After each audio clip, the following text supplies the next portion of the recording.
El episodio cinematográfico. Jorge Ibargüengoitia.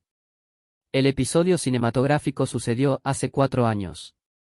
Yo estaba embargado y mi aventura con Angela Darley había entrado en una etapa negra. Una noche me salí de su casa olvidando, o mejor dicho, fingiendo olvidar, la cabeza etrusca que ella me había regalado después de tantos ruegos de mi parte. Yo estaba furioso porque ella había insistido en leer las líneas de la mano del joven Arroyo y le había dicho lo mismo que me había dicho a mí 3 años antes.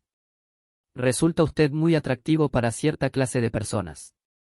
Esa noche la soñé, con bigotes y oliendo a azufre. Le perdí el respeto. Al día siguiente, hice una fiesta e invité al joven Arroyo, que me relató sus aventuras con Angela Darley. Afortunadamente no habían llegado a mayores. Al verme irreemplazado, me puse tan contento que bebí más de la cuenta y acabé a las 6 de la mañana, bailando en el Club Nereidas. Esta fue la obertura del episodio cinematográfico. Desperté a las 6 de la tarde, en estado deplorable, con la noticia de que Felisa Gross y Melissa Trirreme querían hablar conmigo y estaban esperándome en la sala. Bajé a saludar envuelto en un impermeable, porque desde los 13 años no he tenido nada que pueda llamarse bata.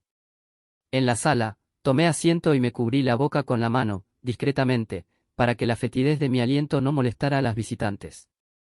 Melissa, que era poetisa y argumentista, quería hacerme una proposición, que me pareció sensacional. Para empezar, me explicó las condiciones en que estaba la industria cinematográfica. Esto era allá por 1958, los últimos descubrimientos de los cazadores de talento consistían, entonces, en la amante del gerente del Banco de Auxilio Agropecuario, una hacienda abandonada en el estado de Morelos, un oso amaestrado y su compañero inseparable, un niño oligofrénico y chimuelo, que era el único que lo sabía dominar. Con estos elementos se había pensado hacer una superproducción megatónica en técnica laranastigmático. Hacía falta un buen argumento y para confeccionarlo se había pensado en formar un equipo de primera, con ella, Melissa Trirreme, yo y Juan Cartesio, el filósofo y ensayista. El dinero se nos entregaría en 2 partes, una al terminar el argumento y otra al terminar la adaptación.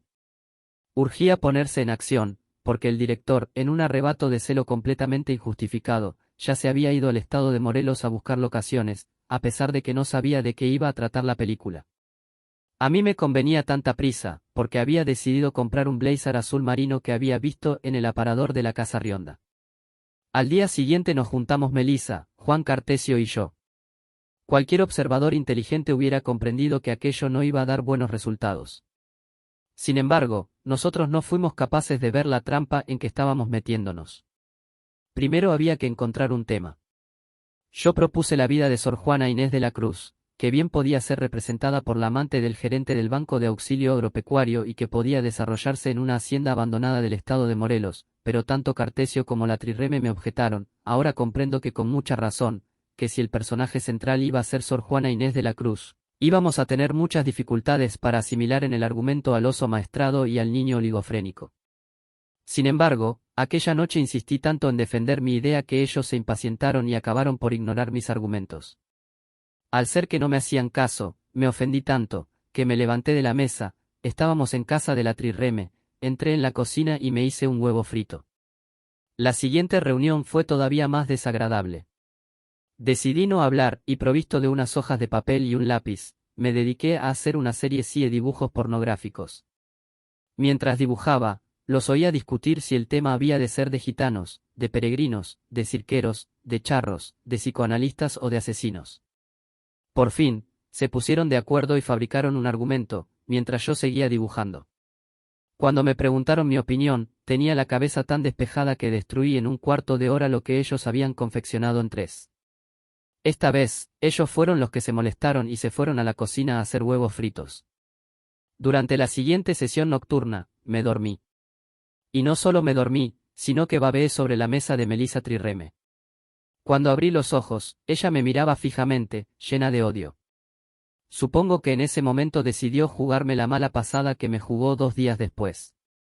Me dijo que Arturo de Córdoba estaba interesado en actuar en una comedia. Los elementos eran, Arturo de Córdoba, un paisaje alpino, un hotel de lujo y una mujer joven, que todavía no se sabía si iba a ser Amadís de Gaula o Pituca de Foronda. Ahora bien, ellos dos estaban muy ocupados haciendo el argumento de Entre el cielo y el río, así que, ¿por qué no me iba yo a mi casa a hacer un argumento para Arturo de Córdoba? Me fui a mi casa y estuve 2 meses y medio haciendo argumentos para Arturo de Córdoba. Ahora estoy convencido de que esos argumentos están en la basura, pero, ¿quién los puso allí? Arturo de Córdoba. Pituca de Foronda o Melissa Trirreme. Cuando terminó la etapa de Arturo de Córdoba volví a las reuniones nocturnas. Las cosas habían cambiado. Melissa tenía un conflicto sentimental que le exigía hacer llamadas telefónicas de 2 horas y media.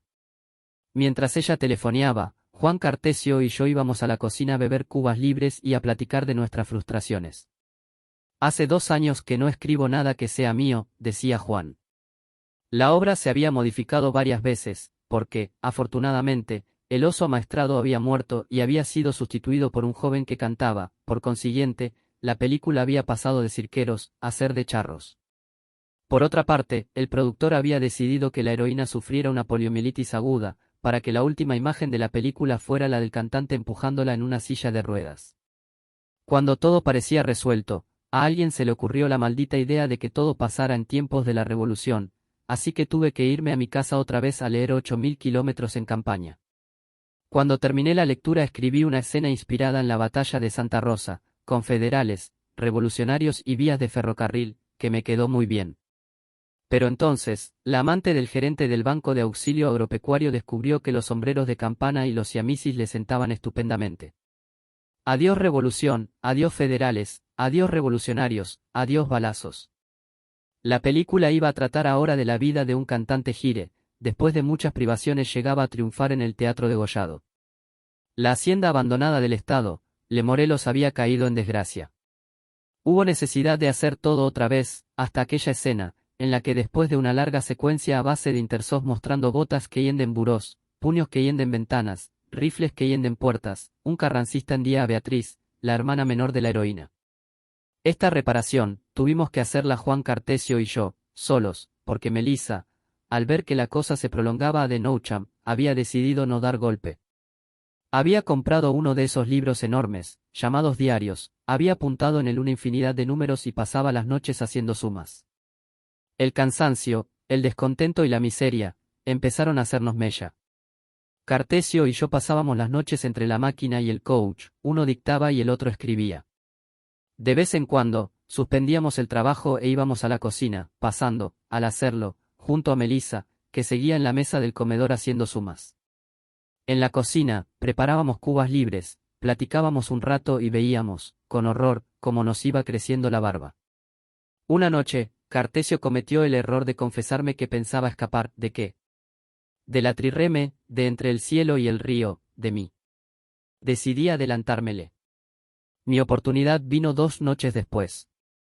Melissa me dio un billete de 500 pesos y me pidió, como un gran favor, que fuera a comprar un garrafón de Bacardí. Tomé el billete, salí de la casa y no he vuelto a poner un pie en ella. Al día siguiente fui a la casa Rionda y compré el blazer. Durante 2 meses creí que Melissa Trirreme iba a presentarse en mi casa a cobrarme los 500 pesos, pero supongo que prefirió castigarme con su silencio y no he vuelto a verla. Entre el cielo y el río nunca llegó a filmarse. Los fondos con que iba a ser financiada fueron retirados cuando el gerente del Banco de Auxilio Agropecuario descubrió que su amante le era infiel. Melissa es ahora eminencia gris en la Secretaría de Catastro y Prevención. El joven cantante fue atropellado por un tranvía en la avenida Cuauhtémoc. Juan Cartesio vive muy lejos, en un destierro voluntario y honorable.